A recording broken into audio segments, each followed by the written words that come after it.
வணக்கம். தஞ்சாவூர் மாவட்ட மூத்த குடிமக்கள் பேரவையின் 39ஆம் ஆண்டு விழா 10/3/2026 செவ்வாய்க்கிழமை காலை தஞ்சாவூர் பெசன்ட் அரங்கில் பேரவையின் தலைவர் திரு ச. பழனிவேலு அவர்கள் தலைமையில் நடைபெற்றது. விழாவிற்கு வந்திருந்தோரை பேரவையின் பொதுச் செயலாளர் திரு மரு சேதுராமன் அவர்கள் வரவேற்றார். தொடர்ந்து செயலாளர் அவர்கள் அறிக்கையினையும் வாசித்து அளித்தார். பேரவையின் பொருளாளர் திரு உ. சுப்பிரமணியன் அவர்கள் வரவு செலவு அறிக்கையினை தாக்கல் செய்தார். அமைப்புச் செயலாளர் அரிமா திரு எஸ். குருநாதன் அவர்கள் நிகழ்வுகளை ஒருங்கிணைத்தார்.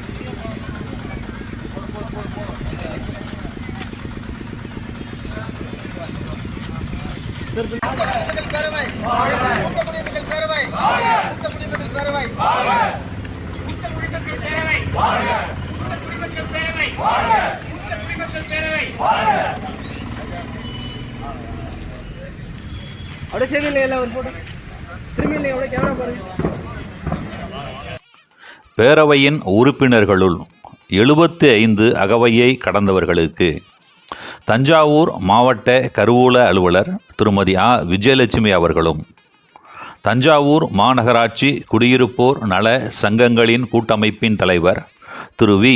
பூவலிங்கம் அவர்களும் சிறப்பு செய்து பாராட்டினர். விளையாட்டுப் போட்டிகளில் கலந்து கொண்டு வெற்றி பெற்றவர்களுக்கு பாரத் கல்வியியல் கல்லூரி முதல்வர் முனைவர் பி. சுபத்ரா அவர்கள் பரிசுகளை வழங்கி பாராட்டினார்.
பேரவையின் துணைத் தலைவர் திரு கி நாகராஜன், பேரவையின் துணைத் தலைவர் திரு ஆர் தங்கவேலு, பேரவையின் துணைத் தலைவர் திரு எம் சுந்தரராமன், பேரவையின் இணைச் செயலாளர் திரு கோ ராசேந்திரன், பேரவையின் இணைச் செயலாளர் திருமதி த எஸ்தர் தாஸ், பேரவையின் தணிக்கையாளர் திரு சீனி குணசேகரன் ஆகியோர் பேரவையின் தீர்மானங்களை முன்மொழிந்து ஒப்புதல்களை பெற்றனர்.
தஞ்சாவூர் மீனாட்சி மருத்துவமனை மக்கள் தொடர்பு அலுவலர் திரு எஸ் மணிவாசகம், மூத்த குடிமக்கள் பேரவையின் மேனாள் தலைவர் திரு எஸ் ராசமாணிக்கம், பேரவையின் சட்ட ஆலோசகர் வழக்கறிஞர் கு அன்பரசன், பேரவையின் மேனாள் அமைப்புச் செயலாளர் தஞ்சை ந ராமதாசு ஆகியோர் வாழ்த்துரை வழங்கினர்.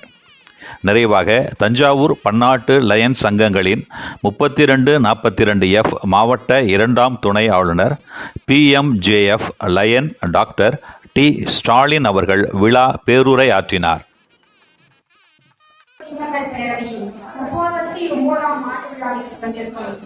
அனைவருக்கும் எனது பணிவான வணக்கங்கள். இவ்விழாவை சிறப்பாக ஏற்பாடு செய்து எனக்கு வாய்ப்பினை அளித்த தலைவர் அவர்களுக்கும், பொதுச் செயலாளர் அவர்களுக்கும், பேரவை பொருளாளர் அவர்களுக்கும், அமைப்பு செயலாளர் அவர்களுக்கும் எனது வணக்கத்தை தெரிவித்துக் கொள்கிறேன். அவை நிரம்பியவர்களுக்கு சிறப்பு செய்து பாராட்டுரை வழங்கப்பட்டிருக்கிறது. மாவட்ட கருவூல அலுவலர் அவர்களுக்கும், தலைவர் அவர்களுக்கும் மற்றும் பன்னாட்டு லயன்ஸ் சங்கங்களின் ஆளுநர், மக்கள் தொடர்பு அலுவலர், மேலாள் முதல்வர், மூத்த குடிமக்கள் பேரவை அவர்கள், பேரவை சட்ட ஆலோசகர்கள், மேலாள் அமைப்பு செயலாளர்கள் அனைவருக்கும் எனது வணக்கத்தை தெரிவித்துக் கொள்கிறேன். அனைவரும் என்னிட மூத்தவர்களாக இருப்பதனால் பேரை சொல்வது அவர்கள் நாகரிகமாக தெரியவில்லை என்று அதனால் அவருடைய டெசிக்னேஷனில் சொல்கிறேன், மன்னிக்கவும்.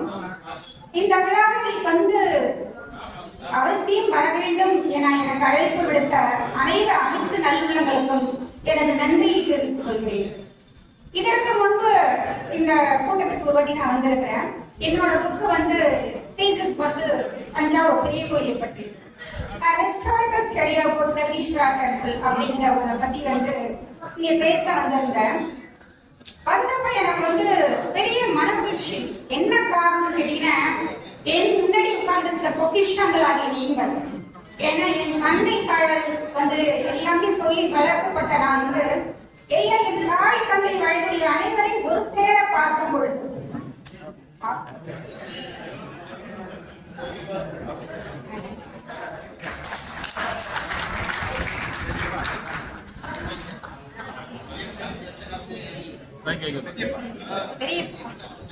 எனக்கு பெரியப்பா அவர்களுக்கு எனது நன்றியை தெரிவித்துக் கொள்கிறேன்.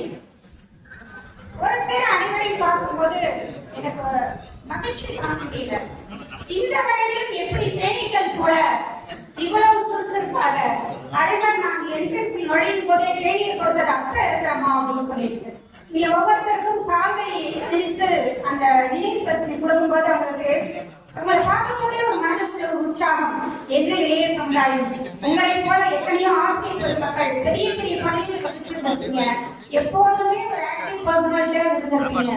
உங்க எல்லாரும் ஒரு இடத்துல பார்க்கும்போது இங்க இருக்கிற மன மகிழ்ச்சிக்கு அளவே இல்லை. இது 39ஆம் ஆண்டு விழா அப்படிங்கிறாங்க. ஏதோ எந்த ஒரு விழாவாக இவ்வளவு ஆண்டுகளை இவ்வளவு சிறப்பாக நடப்பது என்பது ரொம்ப சிறப்பான விஷயம்.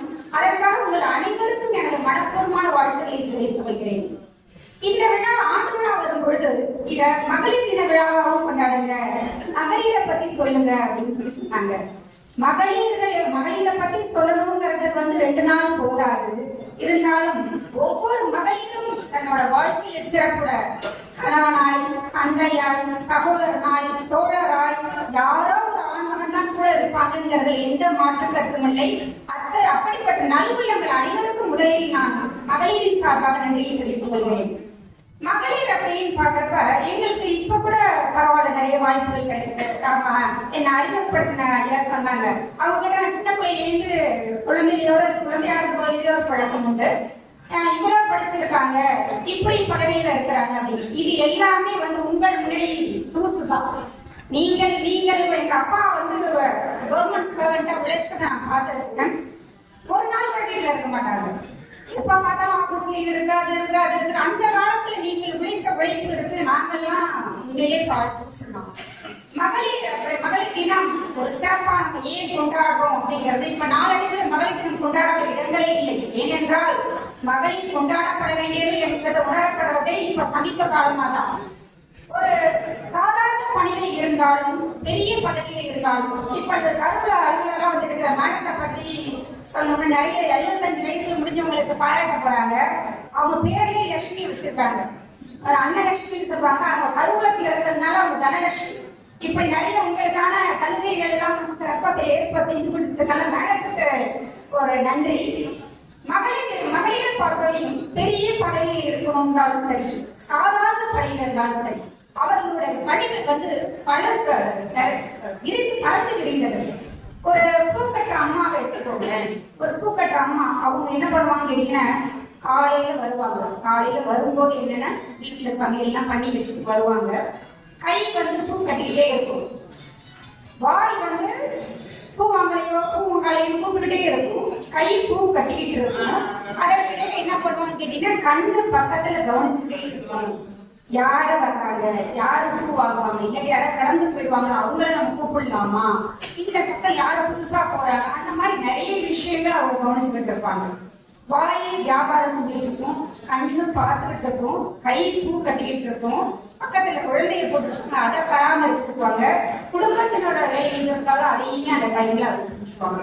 ஒரு சின்ன எந்த பதவியை எடுத்துக்கிட்டாலும், எந்த பணியை எடுத்துக்கிட்டாலும், மகளிர் அப்படின்னு பார்க்கும் பொழுது அவங்களுக்கு ஒரு பணி இருக்கிறது இல்லை.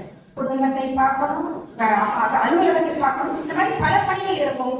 எல்லாத்தையும் பேலன்ஸ் செய்யக்கூடியவர்கள் உங்களின் உதவியோடு எல்லாத்திலையும் உங்க வார்த்தையில் சொல்றீங்க. ஆண்கள் தந்தையாவோ கணவனாவோ தோழனாவோ சகோதரனாவோ இருந்து உதவி செய்யவில்லை என்றால் பெண்களின் வளர்ச்சி எங்களுக்கு சாத்தியம் இல்லாது. அதனால் மீண்டும் மகளிரின் சார்பாக என்னோட நன்றியை தெரிவித்துக் கொண்டு மகளிரின் வாழ்த்துக்களை இங்கு கூடியிருக்கும் அனைவருக்கும் தெரிவித்துக் கொள்கிறேன். நீங்க இந்த ஷால போட்டி இருக்கும்போது எனக்கு அவங்களெல்லாம் பார்க்கும்போது ஆச்சரியமா இருக்கு. எவ்வளவு பெரிய பதவிகள்ல இருந்து ஓய்வு பெற்று இருந்தும் தன்னை ஒரு ஆக்டிவா எப்பவுமே நல்லா இருக்கு. நம்மளோட மகிழ்ச்சி நம்ம கிட்ட எப்படி இருக்குன்னு கேட்டீங்கன்னா, ஒரு குரூப்போட வாக்கிங் போயிட்டு இருக்கான்.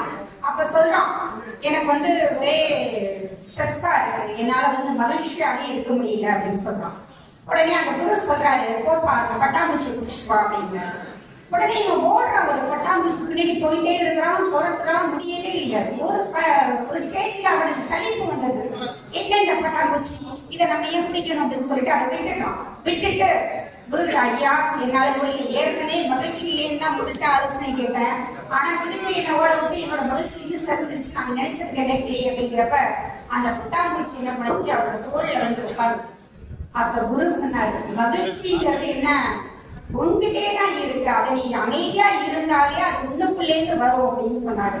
சோ அதே மாதிரி இந்த மகிழ்ச்சி நீங்க எல்லாரும் நம்ம ரிட்டையர் ஆயிட்டோம், அதெல்லாம் இதுமே ஒண்ணு அப்படியெல்லாம் இல்லவே இல்லை. பொதுவாகவே ரிட்டையர் ஆனதுமே நமக்கே இந்த ரிட்டையர் ஆக போறோங்கிறதுக்கு ஒரு மனக்குழப்பம் வந்துடும், ஸ்ட்ரெஸ் வந்துடும்.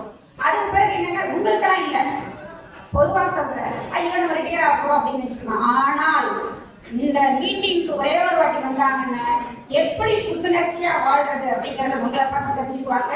நீங்க அனைவரின் தந்தை பழைய தாய் தந்தர் இல்லை என்றால் எந்த ஒரு மகளோ மருமகளோ யாரா இருந்தாலும் முன்னேற முடியாது. இப்படிப்பட்ட ஒரு சிறந்த பொசிஷன்களா இருக்கு. நீங்க உங்களை பார்த்துக் கொள்ள வேண்டும், உங்களுடைய ஆரோக்கியத்தை பார்த்துக் கொள்ள வேண்டும், மன அமைதி, தியானம் சின்ன உங்களால முடிஞ்சு சின்ன சின்ன எக்ஸசைஸ் இந்த மாதிரி செய்து உங்களை உடல்நிலையை பேட்டி வைத்துக் கொள்ள வேண்டும். மேலும் மேலும் நீண்ட காலம் நீங்கள் அனைவரும் நன்றாக ஆரோக்கியத்தோடு வாழ வேண்டும் என வாழ்த்தி வாய்ப்புக்கு நகரித்த உள்ளங்களுக்கு மீண்டும் ஒருவரை நன்றி கூறி விடைபெறுகிறேன். நன்றி, வணக்கம். சந்தோஷமா ஒற்றுமையா சங்க மேலும் வளர எனது சார்பாகவும் நான் சார்ந்த மீனாட்சி மருத்துவமனை சார்பாகவும் வாழ்த்துக்களை தெரிவித்துக் கொள்கிறேன். மகளிர் வாழ்த்துக்களை சேர்த்து தெரிவித்துக் கொள்கிறேன். நாங்கள் எப்போது உங்களோட பயணம் பண்ணுவோம், நீங்களே எங்களோட சேர்ந்து பயணப்படுங்க. மருத்துவமனை எப்போ உங்களுக்கு உறுதியாக இருக்கும்.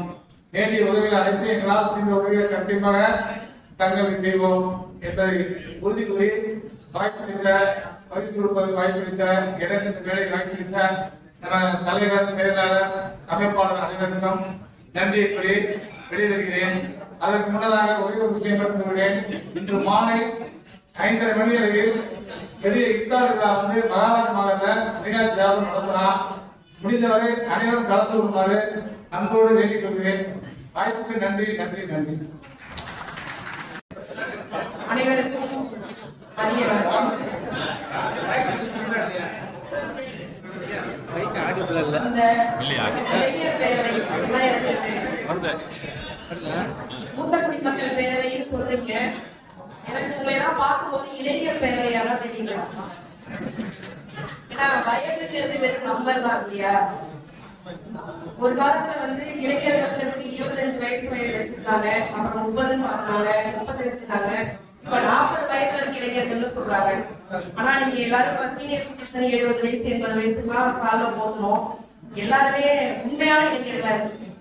மனதளவில் வெரி ஹாப்பி. எப்படி சொல்றதுனாக்க, நேற்று நான் ஒரு நிகழ்ச்சிக்கு போயிருந்தேன். ஒரு நாட்டு நலப்பணிக்கிற முகாமுக்கு காலேஜ் பசங்க போயிருந்தேன். ஒரு 30-40 பசங்க இருந்தாங்க. மதியம் சாப்பிட்டு அதுக்கப்புறம் ஆஃப்டர் நடந்துச்சு அந்த மீட்டிங் நடந்தது. ஒரு உரையாடல் கொடுத்துருந்தாங்க. அந்த பசங்க யாருமே ஒரு ஆக்டிவாவே இல்லை. ரொம்ப உண்மையிலே வருத்தமா இருந்துச்சு. ஏன்னா அவங்கதான் அடுத்த தலைமுறைக்கான தலைவர்கள் லீட் பண்ணி போக போறது அவங்கதான். ஆனா யாருமே ஆக்டிவா இல்லை. நானும் எவ்வளவோ இன்ட்ராக்ட் பண்றேன், கேள்வி கேட்கிறேன், பதில் சொல்றேன், ஜாலியா பேசுறேன், ஜோக் சொல்றேன். எல்லாத்துக்கும் ஒரே மாதிரி இருந்தாங்க. ஒரு 4-5 பொம்பளை பிள்ளைங்க மட்டும்தான் ரியாக்ட் பண்ணாங்க. பசங்களை எழுப்பி விட்டு கூட பேசி பார்த்துட்டேன். சோ அந்த வகையில் பார்க்கும்போது இன்னைக்கு எனக்கு அப்படியே மாற்றமா இருக்கு டோட்டலா. நீங்க எல்லாரும் மூத்த குடிமகள்னு சொல்லிட்டு உட்காந்துருக்கீங்க, டீனேஜர்ஸ் மாதிரி இருக்கீங்க பார்க்கும்போது. நான் வந்து உங்களை புகழணும் சும்மா சொல்லணும்னே சொல்றேன். உண்மையிலேயே பார்க்கும்போது அந்த ஒரு இளைஞர்களுக்கான மனதளவு அப்படி குழுன்னு ஓடிட்டு இருக்கீங்க. அந்த மாதிரி ஒரு தலைமுறை எது வருங்கால தலைமுறை இல்லைன்றது இந்த உண்மையிலேயே எனக்கு வந்து வருத்தமா இருக்கு. ஏன்னா ஆபீஸ்லயும் இப்ப நிறைய பேர் நியூ அப்பாயின்மெண்ட்ஸ் வராங்க நான் பாக்குறேன். அந்த சீனியர்ஸ் எப்படி வேலை செய்வாங்களோ அந்த மாதிரி இந்த பசங்கள்ட்ட ஒரு மென்டாலிட்டி இல்ல. ஒரு சமயம் அது வந்து நம்ம இப்ப நியூக்ளியர் ஃபேமிலியில இருக்கிறதுனால அவங்களுடைய மனப்பான்மை குறுகி போயிருச்சான்னு எனக்கு தெரியல. அந்த விதத்தில் உங்க எல்லாரும் நான் இப்ப பாக்குறது எனக்கு உண்மையிலே மகிழ்ச்சியா இருக்கு. நான் உள்ள வரும்போது இங்க கிட்டத்தட்ட எனக்கு 80% பேரை வந்து எனக்கு அறிமுகமானவர்கள். ஏன்னா நான் ட்ரெஷரி டிபார்ட்மெண்ட்ல இருந்ததுனால வேரியஸ் டிபார்ட்மெண்ட்ல இல்ல ஏதோ ஒரு விஷயத்துக்காக என்கிட்ட வந்திருக்காங்க. நான் பென்ஷன் செக்ஷன் ஒரு 3 இயர்ஸ் நான் பாத்துருக்கேன். பே ஃபிக்சேஷன் நிறைய போட்டிருக்கேன். பே கமிஷன் வந்த போதெல்லாம் ஃபிக்சேஷன் போட்டிருக்கேன். நிறைய பென்ஷனர்ஸ் வந்திருக்காங்க. சோ அந்த விதத்திலையும் கிட்டத்தட்ட 80% எனக்கு தெரிஞ்சவங்க, 20% என்ன தெரிஞ்சிருக்கும் எனக்கு தெரியாதவங்க இருப்பாங்க. அந்த மாதிரி ஒரு அறிமுகமான ஒரு குடும்பத்தை நான் ஏற்கனவே ஒரு மீட்டிங் பேசும் போது எனக்கு இதே மாதிரிதான் மனநிலை இருந்துச்சு. இப்பயும் அப்படிதான் இருக்கு. என்னுடைய குடும்ப ஃபெஸ்டிவலுக்கு நம்ம ஒரு ஜாலியா நம்ம வந்து கலந்துக்கணும்னு சொல்லிட்டு வந்திருக்கோம். அந்த மாதிரி ஒரு மனநிலை தான் எனக்கு ஏற்படுத்தி ஒரு அபிஷியல் மீட்டிங் மாதிரி எனக்கு தெரியவே இல்லை. ஏன்னா அந்த அளவுக்கு நீங்க எல்லாருமே என்கிட்ட நான் எப்படி இருக்கணும், நான் நல்லா உங்கள்கிட்ட பழகிறேன் நீங்க சொல்றீங்க, நீங்க என்ன நல்லா பழகிறீங்க, இவன் இது மாதிரி நீங்க என்ன நல்லா பழகிறீங்க, ஒவ்வொருத்தரும் என்கிட்ட சார்பம் பண்ணும்போது எனக்கு விஷ் பண்ணாங்க, என்ன ஆசீர்வாதம் பண்ணாங்க. ஏன்னா எனக்கு வந்து உங்களை வாழ்த்துறதுக்கு எனக்கு வயது கிடையாது. உங்க அனுபவத்தை நான் திருடதான் எனக்கு வந்திருக்கேன். உங்க அனுபவத்தெல்லாம் வச்சுட்டுதான் நாங்க வந்து வாழ்ந்துட்டு இருக்கோங்கிற போது உங்களுடைய வாழ்த்துக்கள் எனக்கு கிடைக்குது. அதனாலதான் இந்த மீட்டிங் எல்லாம் மிஸ் பண்ணக்கூடாது. நான் வேலை இருந்தாலும் நான் ஓடி இருக்கேன். அந்த விதத்தில் உங்களுடைய அனைவருக்கும் ஒவ்வொரு உறுப்பினருக்கும் என்னுடைய சிறந்தாழ்ந்த வணக்கங்கள் மற்றும் நன்றிகள். இப்போ டிபார்ட்மெண்ட் வைஸ் பார்க்கும்போது நான் ட்ரெஷரி டிபார்ட்மெண்ட் எடுத்து உங்களுக்கு பென்ஷன் தான் நாங்கள் சாங்ஷன் பண்ணி கொடுக்குறோம், பென்ஷன் கொடுக்குறோம். அந்த விதத்தில் இப்போ நான் வந்து ஒரு 3 months ஆகுது. ஓரளவுக்கு எல்லாத்தையும் சரி பண்ணி தான் கொண்டு போயிட்டு இருக்கேன். ஒரு சில இஷ்யூஸ் இருக்கலாம். நீங்க உங்க இஷ்யூஸை நீங்க எப்ப வேணா என்கிட்ட சொல்லலாம். நான் ஒவ்வொரு குடும்பத்தையும் நான் உங்ககிட்ட சொல்லிட்டு தான் இருக்கேன். எந்த அளவுக்கு எங்களால விரைவாக செஞ்சு கொடுக்க முடியுமோ நிச்சயமாக செய்வோம்.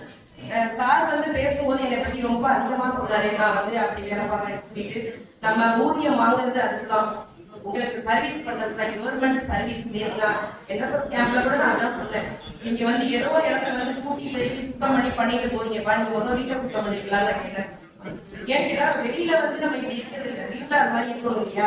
சோ இது கவர்மெண்ட் சர்வீஸ், நீங்க வந்தீங்கன்னா இதுல கூட சர்வீஸ் பண்ண முடியும்னு அந்த பசங்களுக்கு என்னுடைய கருத்துக்களை சொன்னேன். அது மாதிரி நாங்க வந்துருக்கிறது கவர்மெண்ட் சர்வீஸ். நாங்க வந்து ஒவ்வொருத்தரும் போய் ஒவ்வொருடைய மக்களுடைய தேவைகளை போய் நேரடியா நம்ம செய்ய முடியாது. சோ நமக்கு கடவுளும் சரி அந்த கவர்மெண்ட்டும் சரி நமக்கு இப்படி ஒரு வாய்ப்பு கொடுத்துருக்காங்கன்னா நம்மளால எந்த அளவுக்கு இதற்கு உழைக்க முடியுமோ, எந்த அளவுக்கு உதவி செய்ய முடியுமோ அதை நம்ம செஞ்சோம்னா உண்மையிலே அந்த நாள் நம்ம திருப்தியா போகும். நான் ஒரு நாள் ஆபீஸ் வந்து சாயந்தரம் போகும்போது என்னுடைய மனநிலையை நான் வந்து செக் பண்ணுவேன். நம்ம இன்னைக்கு காலையில கிளம்பி வந்தோம், இன்னைக்கு ஈவினிங் போறோம், இப்படி எப்படி நம்ம மனநிலை இருக்குன்னு செக் பண்ணுவேன். ஒரு 4 பேர் உதவி செஞ்சு வழிகாட்டி அவங்க ஹாப்பியா போகும்போது, உண்மையான சந்தோஷமான மனநிலையோட போகும்போது எனக்கு அந்த நாளோட சம்பளமே எனக்கு ஒன்ற மாதிரி எனக்கு ஒரு ஃபீல் வரும். சோ அதனால ஒவ்வொரு நாளும் எனக்கு வாய்ப்புகள் எப்படி வருதுன்னு நான் பார்ப்பேன். உதவி செய்யறதுக்கான வாய்ப்புகள் எனக்கு எப்படி இல்லை தேடி வருதுன்னு பார்ப்பேன். அந்த மாதிரிதான் நான் வந்து என்னுடைய ஆரம்ப காலத்திலேயே நான் என் 33 ஆண்டுகள் பணி முடிச்சுட்டு 34வது ஆண்டு நான் வேலைக்கு வந்தபோது 19 வயது. இத்தனை வருஷம் நான் ஓடி வந்திருக்கேன்னா உங்களை போன்ற பெரியவர்களின் நல்ல ஆசை தான் என்னை இது வரைக்கும் ஓடி வந்துச்சு. சார் சொன்ன மாதிரி எங்க அப்பா கற்றுக் கொடுத்த நேர்மை, உண்மையான உழைப்பு, அவங்க ரெவன்யூ டிபார்ட்மெண்ட்ல இருந்து ரிட்டையர் ஆனவங்க இன்னைக்கு வர முடியல வரேன்னு சொல்லியிருந்தாங்க. அந்த மாதிரி அவங்களுடைய வழிகாட்டல், உங்களை போன்ற பெரியவர் வழிகாட்டல் தான் நமக்கு வந்து உறுதியா இருக்கு. நம்ம பெரியவர்களை பாராட்டுறேன்னு சொல்லிட்டு இந்த மாதிரி மீட்டிங்ல வந்துட்டு நம்ம பேசிட்டு போறதுங்கிறது ஒரு உண்மையான விஷயமா இருக்காது. நம்ம வீட்டில் உள்ள பெரியவர்களை நம்ம மதிக்கிறதே உண்மையான ஒரு மரியாதையாக இருக்கும். அது போல இங்க மகளிர் தினத்துக்கு வாழ்த்துக்கள் எல்லாரும் சொன்னாங்க. மகளிர் தினத்துக்கு வந்து இந்த மாதிரி ஒரு மீட்டிங்ல ஹாப்பி உமன்ஸ் டே சொல்றது மாத்திரம் நமக்கு வந்து உண்மையான மகளிர் தினம் கிடையாது. தினம் தினம் மகளிரை வந்து நாம வந்து உதவி செய்து கொண்டாட வேண்டும். எல்லாரும் இப்ப செஞ்சுட்டு இருக்காங்க. உலகம் மாறிடுச்சு. ஒரு காலத்துல வந்து பொண்ணுதான் சமைக்கணும், நீதான் எல்லாம் பண்ணணும், இப்ப நிறைய மாறிடுச்சு. நம்ம அடுத்த ஜெனரேஷன் பாக்குறோம். பசங்க வந்து அந்த மைண்ட் செட் இல்லை. ஏன்னு கேட்டாங்க, நியூக்ளியர் ஃபேமிலிக்கு வரும்போது வீட்லயே நம்ம பையன் வந்து நம்ம கூட வளரும் போதே நமக்கு சமைக்க ஆரம்பிச்சு. ஏன்னா போயிட்டு வேலைக்கு வந்துடும். சோ அந்த பையன் கிச்சன் நுழைஞ்சிருவான். ஆட்டோமேட்டிக்கா அந்த கல்யாணம் ஆகிட்டு வர பொண்ணுக்கு அந்த ஹெல்ப் கிடைச்சிருது. சோ இப்ப அந்த ஒரு இணக்கமான ஒரு சூழ்நிலை போயிட்டு இருக்குது. ஆனா அவங்க வந்து மனதளவுல கொஞ்சம் பக்குவப்பட வேண்டிய நிலைமையில இளைஞர்கள் இருக்கிறாங்க. அதை உங்களை போன்ற பெரியவர்கள் அடுத்த விஷயத்தில் ஆகவே நினைக்கிறேன். நம்மை போன்றவர்கள் அவங்களுக்கு வந்து நம்ம வழிகாட்டி அடுத்த சமுதாயத்தை நல்லபடியா நம்ம கொண்டு போக வேண்டும். இந்த அளவில் எனக்கு எப்படியும் மைக் கொடுக்கும்போது 12 மேல ஆயிடுறாங்க, 10 வந்துடும். இதுக்கு மேல அதிகமா பேச வேண்டாம் நான் நினைக்கிறேன். உங்களுடைய வாழ்த்து என்றைக்குமே எங்களுக்கு வேண்டும். அப்பதான் நம்ம மேன்மேலும் வளர்ந்து உங்களுக்கான பணிகளை சீரும் சிறப்புமாக செய்ய முடியும்.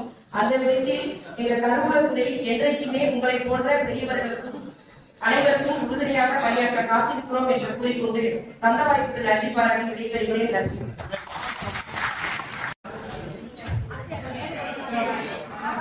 உள்ளுவதெல்லாம் உயிர் உள்ளல், மற்றது தள்ளினும் தள்ளாமை நீர்த்து என்ற திருக்குறளுக்கு ஏற்ப எண்ணத்தில் உயர்ந்த எண்ணங்களை கொண்டிருக்கக்கூடிய மூத்த குடிமக்கள் பேரவையினுடைய 39வது ஆண்டு விழா மிக சிறப்பாக நடைபெற்றுக் கொண்டிருக்கிறது. இதற்கு தலைவராக இருந்து மிக சிறப்பாக வழிநடத்திக் கொண்டிருக்கக்கூடிய அன்பிற்குரிய சகோதரர் திரு சா பழனிவேலு அவர்களே, இந்த விழாவுக்கு எனக்கு முன்னால் மிக சிறப்பாக பேசி அமர்ந்திருக்கக்கூடிய பாரத் கல்வியியல் கல்லூரியினுடைய முதல்வர் முனைவர் சுபத்ரா அவர்களே,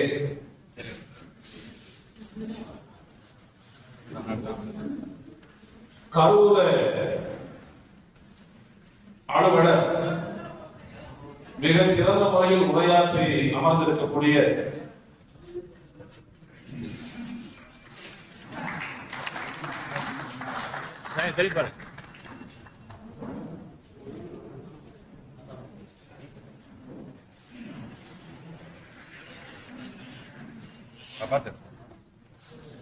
சகோதரி விஜய லட்சுமி அவர்களே, மிக சிறந்த முறையில் உரையாற்றி அமர்ந்திருக்கக்கூடிய திரு வி பூவலிங்கம் அவர்களே, எனக்கு பின்னால் மிக சிறப்பாக உரையாற்ற காத்திருக்கிற வக்கீல் ஓ அன்பரசன் அவர்களே, இந்த மூத்த குடிமக்கள் பேரவையினுடைய அமைப்பு செயலாளர் அன்பிற்குரிய அண்ணன் குருநாதன் அவர்களே, பொதுச் செயலாளர் திரு மரு சேதுராமன் அவர்களே, பொருளாளர் திரு உ சுப்பிரமணியம் அவர்களே, மேடைக்கு எதிரே வீற்றிருக்கக்கூடிய இளைஞர் திருமகளே, இளைஞர்களே, உங்கள் அத்தனை பேருக்கும் இனிய மதிய வணக்கத்தை தெரிவித்துக் கொள்வதில் மகிழ்ச்சி அடைகிறேன். இந்த அரங்கத்தில் நுழைகின்ற பொழுது ஒன்றை பார்த்தேன், ஒன்றை பார்க்கவில்லை. நீ நினைக்கலாம், இவர் எதை பார்த்தால் எதை பார்க்கவில்லை என்று.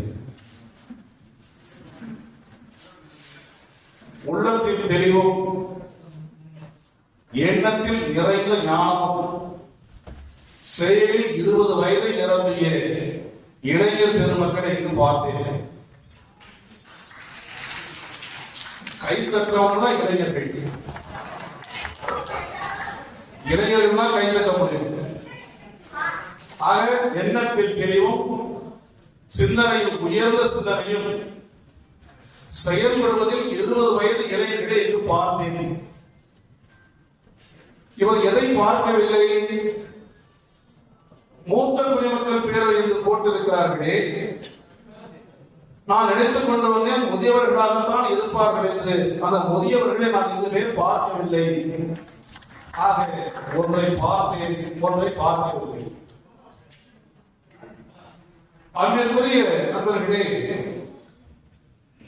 39 ஆண்டுகளாக ஒரு இயக்கத்தை கட்டி காப்பாற்றி நடத்துவது என்பது அவ்வளவு பெரிய எளிதான காரியம் அல்ல. ஆனால் 39 ஆண்டுகளாக வெறும் 250 ரூபாய் மட்டுமே ஆண்டு வாழ்நாள் சந்தாவாக பெற்றுக்கொண்டு இவ்வளவு பெரிய கூட்டத்தை கூட்டி இந்த நிகழ்ச்சியை நடத்தி கொண்டிருக்கிறீர்கள் என்று சொன்னால் அதற்கு முக்கியமான காரணம் இந்த தலைவராக இருக்கக்கூடிய திரு ச. பழனிவேல் அவர்கள் ஒரு ஒப்பற்ற தலைவராக இந்த ஆண்டு இந்த சங்கத்தை மிகச் சிறந்த முறையில் நடத்தி கொண்டிருக்கிறார். அது மாத்திரமல்ல, எப்படி லயன்ஸ் சங்கங்கள், ஏன்னா நான் லயன்ஸ் இயக்கத்தினுடைய 2ஆம் துணை ஆர்வலராக இருக்கிற காரணத்தினாலே லயன்ஸ் இயக்கத்தை பற்றி கோடிட்டு காட்டுவது சால பெருந்தும் இந்த இடத்தில். எப்படி லயன்ஸ் இயக்கங்கள் உலகம் முழுவதும் 108 ஆண்டுகளாக 214 நாடுகளில் 15 லட்சம் உறுப்பினர்களை கொண்டு இங்கு சிறப்பாக செயல்பட்டுக் கொண்டிருக்கிறதோ, அதை போல இந்த சங்கமும் 100 ஆண்டுகளை கடந்து இந்த பகுதியிலே மிகச் சிறந்த முறையில் செயலாற்ற வேண்டும் என்பது என்னுடைய அபாவாக நான் இங்கு வெளிப்படுத்துகிறேன். இங்கு எங்களுடைய மூத்த முன்னோடி மரியாதைக்குரிய அண்ணன் ராமதாஸ் அவர்கள் வந்திருக்கிறார். லயன்ஸ் இயக்கத்திலிருந்து நிறைய பேர் வந்திருக்கிறார்கள். இந்த ஆண்டு மண்டல தலைவராக இருக்கக்கூடிய ஆனந்த கிருஷ்ணா அவர்கள் வந்திருக்கிறார். லயன் ஜோசப் அவர்கள் வந்திருக்கிறார். என்னுடைய அருமைக்குரிய லயன் ராமச்சந்திரன் அவர்கள் வந்திருக்கிறார். லயன் சோமசுரம் அவர்கள் வந்திருக்கிறார். புரொஃபசர் சுப்பிரமணியம் அவர்கள் வந்திருக்கிறார். இப்படி லயன்ஸ் இயக்கத்திலிருந்து இந்த இயக்கத்தில் இருக்கக்கூடிய அனைவருமே மிகச் சிறந்த முறையில் செயல்பட்டுக் கொண்டிருக்கிறார்கள் என்று சொன்னார். லயன்ஸ் இயக்கம் கற்றுக் கொடுப்பது ஒன்றே ஒன்றுதான். அது என்ன என்று சொன்னால் தொண்டும் தோழமை. முதலில் நட்பாக இருக்க வேண்டும், பிறகு தொண்டு செய்ய வேண்டும். அதைத்தான் நீங்களும் செய்து கொண்டிருக்கிறீர்கள். அதனால்தான் லயன்ஸ் இயக்கத்தில் இருப்பவர்கள் அத்தனை பேரும் இந்த இயக்கத்தில் இருக்கிறார்கள் என்று சொன்னால் அது எந்த விதத்தில் மிகையாக. நான் எதை பேச வேண்டும் என்று கேட்டேன். என்னுடைய மரியாதைக்குரிய சகோதரர் ஆசிரியர் பிறந்தகை நாகேந்திரன் அவர்கள் வந்திருக்கிறார். அவரிடத்தில் கேட்டேன் எதை பேச வேண்டும். நீங்கள் எது வேண்டுமானாலும் பேசுங்கள், ஆனால் சில விஷயங்களை அருமையாக கோடிட்டு காட்ட வேண்டும் என்று சொன்னார். என்ன என்று சொன்னால், அன்பிற்குரிய நண்பர்களே, அனுபவம் என்பது அவருக்கு எளிதில் வந்துவிடாது.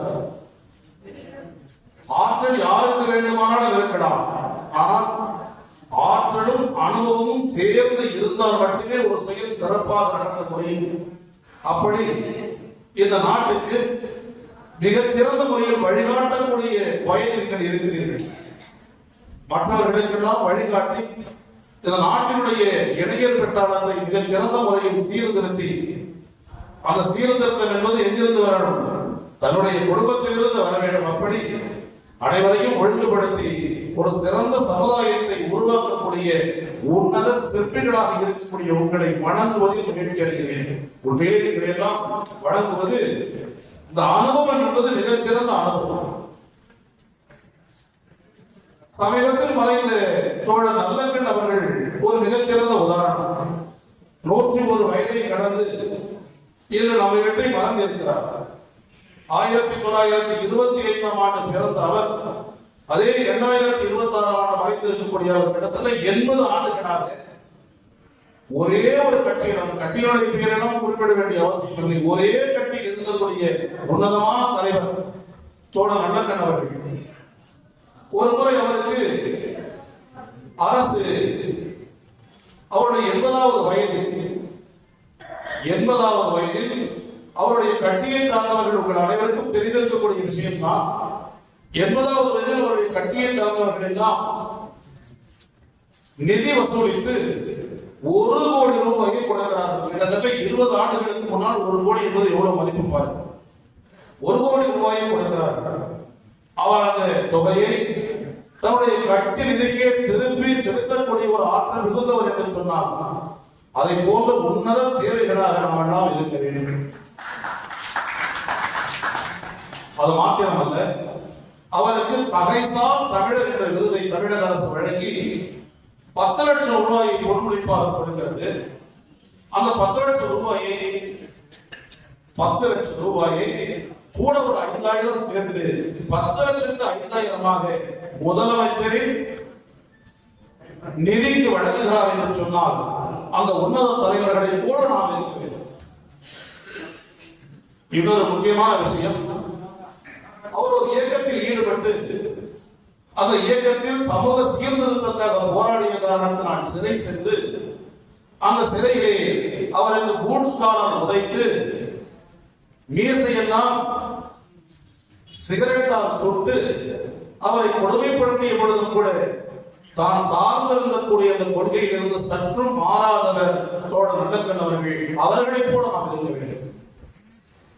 அது மாத்திரமா, யார் தன்னை பூட்ஸ் காலர் உதைத்தார்களோ, யார் தன்னுடைய மீசையெல்லாம் சிகரெட்டால் சுட்டு நசிக்கிறார்களோ, அவரே ஒரு முறை இவரிடத்தில் வந்து உதவி கேட்கின்ற பொழுது இவர் நம்மை அடித்தாரே உதைத்தாரே விதித்தாரே என்று கவலைப்படாமல் அதை பற்றி யோசிக்காமல் அவருக்கு அவருடைய சொந்த ஊருக்கு பணியிடமாற்றம் வாங்கி கொடுத்தார் என்று சொன்னால் அத்தகைய மன்னிப்பு குணம் கொண்டவர்களாக நாம் இருக்க வேண்டும். இன்னொரு முக்கியமான விஷயம், ஒரு இடத்துக்கு அவர் செல்கிறார். அவர் செல்கின்ற பொழுது அவருக்கு ஏசி அறையை போட்டுக் கொடுக்கிறார். ஏசி அறையை போட்டுக் கொடுக்கிறார்கள். ஏசி அறை மனிதர்களுக்கு ஏசியாக இருக்கிறது, இது எல்லாம் எனக்கு வேண்டாம், சாதாரணமான ரூம் போதும்னு கேட்கிறாரு. உடனே இவருக்கு ஏசி ஒத்துக்காது போடுறதுன்னு சொல்லிட்டு ஏசியை வேணா நிறுத்திடலாம் அப்படின்னு சொல்றாரு. இந்த ஏற்பாட்டாளர்கள் சொல்றாங்க, ஏசியை வேணா நிறுத்திடலாம், நீங்க ரூம்ல தங்குங்க அப்படின்னு. இல்ல ஃபேன் உள்ள ரூமா போதும் எனக்கு அப்படின்னு சொல்றாரு.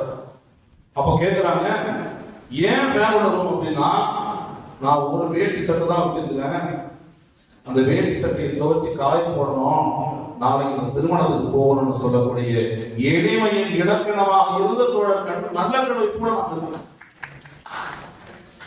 ஒரு முறை காமராஜர் அவர்கள் ஒரு பள்ளிக்கூட திறப்பு விழாவுக்கு செல்கிறார். இது அனைவருக்கும் தெரிந்த விஷயமாக இருக்கும் என்று நினைக்கிறேன். அப்பொழுது ஜீவானந்தம் சார், என்ன இதுல ஒரு சிக்கல், விழா பேருரையில் போட்டிருக்கீங்க, எல்லா இடத்திலையும் பேசிக்கலாம், ஆனா கற்றறிந்தவர்களாகிய உங்கள் முன்னால் பேசுவது ரொம்ப கஷ்டம், உங்களுக்கு தெரியாத விஷயமே இருக்காது.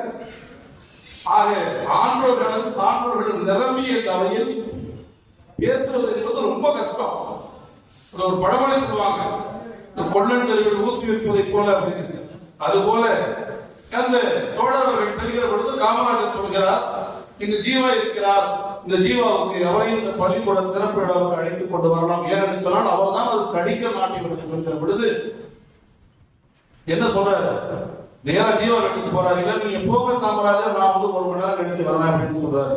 இல்ல இரு அப்படின்னு சொன்னா ரொம்ப வலுக்கட்டாயப்படுத்துகிற பொழுது தோழர் ஜீவானந்தம் அவர்கள் சொல்கிறார், இல்லை இடத்தில் வேட்டி சட்டையின் துளி துவைத்து காய வைத்து அதை போட்டுக்கொண்டு வருகிறேன் என்று சொல்லக்கூடிய எளிமையின் இலக்கணமாக மக்களுக்காக வாழ்ந்த தலைவராக ஜீவானந்தம் இருப்பதை போல நாம் இருக்கிறோம்.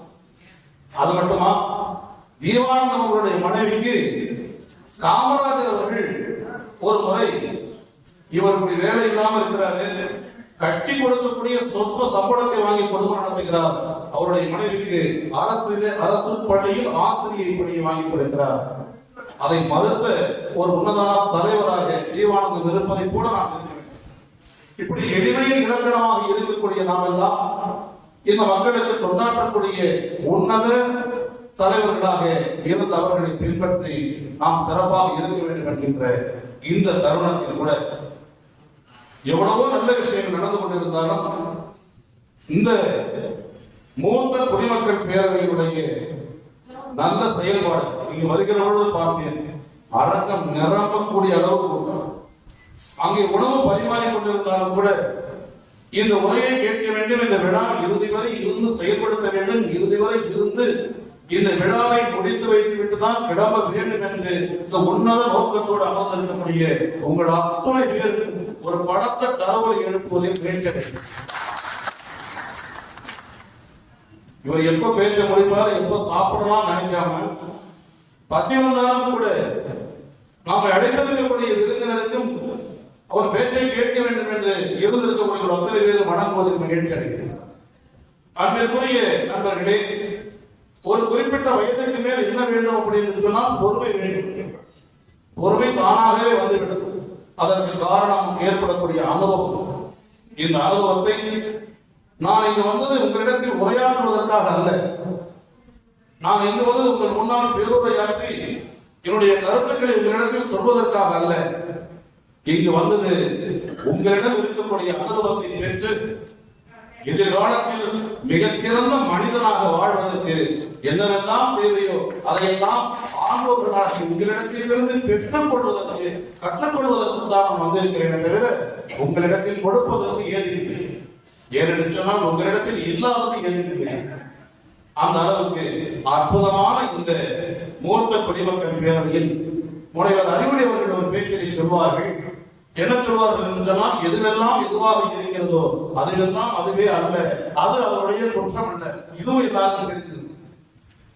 எதுவெல்லாம் எதுவாக இருக்கிறதோ அதுவெல்லாம் அதுவே அல்ல, அது அதனுடைய குற்றம் அல்ல. இப்போ மீன் பிடிக்க வளையம் போடுறோம், இதுவும் அவர் சொன்னதுதான். மீன் பிடிக்க வளையம் போட்டா என்ன மாட்டோம்? என்ன சார் மாட்டோம்? மீன். புறாவை பிடிக்கிற வலை பிடிக்கணும், என்ன கிடைக்கும்? அந்த வலைக்குள்ள என்ன இருக்கும்? புறா. மீனை பிடிக்க வலையை இருந்தால் மீன் வரும் அந்த வலைக்குள்ளே. புறாவை பிடிக்க வலையை இருந்தால் அந்த வலைக்குள்ளே புறா வரும். இப்போ கொசு வலை இருக்குல்ல, கொசு வலைக்குள்ள கொசு வருமா? வராது. இதை ஏன் நான் இங்க சொல்றேன்னா, அந்த கருத்தை இங்க சொல்றது யாரு? நான் வரும்போது என்னுடைய தந்தையிடத்தில் சொல்லிக் கொண்டு வந்தேன். எங்க போறீங்கன்னு கேட்டா, இந்த மாதிரி மூத்த குடிமக்கள் பேரவைக்கு போறேன் அப்படின்னு சொல்லிட்டு வந்தேன். ஆனா மூத்த குடிமக்கள் பேரவைக்கு வந்த பிறகுதான் தெரியுது, இங்க இருக்கக்கூடிய எல்லாரும் சகோதரர் குருநாதன் அவரிடத்தில் கேட்ட மூத்த குடிமக்கள் பேரவை என்று சொன்னால் என்ன? 60 வயது நிரம்பியவர்கள் கூடி தங்களுக்குள் நட்பை வளர்த்துக் கொண்டு ஒரு குடும்ப உறவுகளாக இணைந்து நிறைய சமூக சேவைகளை செய்து கொண்டிருக்கக்கூடிய ஒரு உன்னதமான இயக்கம் மூத்த குடிமக்கள் பேரவை என்று சொன்னார். ஆம், அது சரிதான். இப்பொழுதுதான் அந்த கதைக்கு வரேன். எதுவெல்லாம் எதுவாக இருக்கிறதோ அதுவெல்லாம் அதுவே அல்ல, அது அவருடைய குற்றம் அல்ல. அப்ப 60 வயதுக்கு மேல் நிரம்பியவர்கள் இருக்கக்கூடிய அவை என்று சொன்னால் நீங்க பார்த்தா தான் தெரியுது, உங்களுக்கு யாருக்குமே 60 வயது ஆனது கூட தெரியவில்லை. 50களிலும் 40களிலும் இருப்பவர்களை கூட நீங்கள் இருக்கிறீர்கள் என்று சொன்னால் அப்ப நீங்க என்ன இளைஞர்கள் தான். அப்போ சகோதரி அவர்கள் சொன்னார்கள், இளைஞர்களுடைய வரைமுறை அதிகமாக 20 வயசுக்கு சொன்னாங்க, 30 வயசுக்கு சொன்னாங்க, 40 வயசுக்கு சொன்னாங்க. அவங்க ஒரே அடியா சொல்லிட்டாங்க எல்லாரும் இளைஞர்கள். ஆக 40 வயதை தாண்டியவர்களைப் போல 40லிருந்து 50 வயதை இருப்பவர்களைப் போல ஒரு சுறுசுறுப்பாக இருக்கக்கூடிய இந்த மூத்த குடிமக்கள் பேரவையினுடைய அனைத்து அங்கத்தினர்களுக்கும் என்னுடைய வாழ்த்து. எனக்கு இங்கு மாலை வைக்கிற பொழுது தலைவர் பழனிவேல் அவர்கள் சொன்ன என் தோல் மேல கை போட்டதை நீங்க பார்த்தது.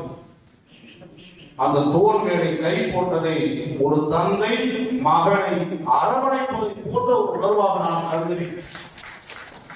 எல்லாருக்கும் வராது சார். ஒரு சீஃப் கெஸ்ட் வர்றாங்க, இப்படி பண்ணா அவர் வயதில் குறைந்தவராக இருந்தாலும் கூட தன்மையிலிருந்து மரியாதை செலுத்துற அந்த இயல்பை தாண்டி தந்தை மகன் காற்றும் உதவி அவைக்கு முந்தைய இருப்ப செயல். மகன் தந்தை காற்றும் தந்தை என்ன, இவன் தந்தை என்னோட்டான் போல் அப்பாவுக்கு மகனுக்கு இருக்கக்கூடிய பாச பிணைப்பை திருவள்ளுவர் அவர்கள் 2000 ஆண்டுகளுக்கு முன்னால் எடுத்து இயற்றினார் என்று சொன்னால் அதை போன்ற ஒரு உணர்வு எனக்கும் நம்முடைய தலைவர் சா பழனிவேல் அவர்களுக்கு இருக்கிறது. அவருக்கு என்னுடைய வணக்கத்தை தெரிவித்துக் கொள்வது மகிழ்ச்சி அடைகிறது.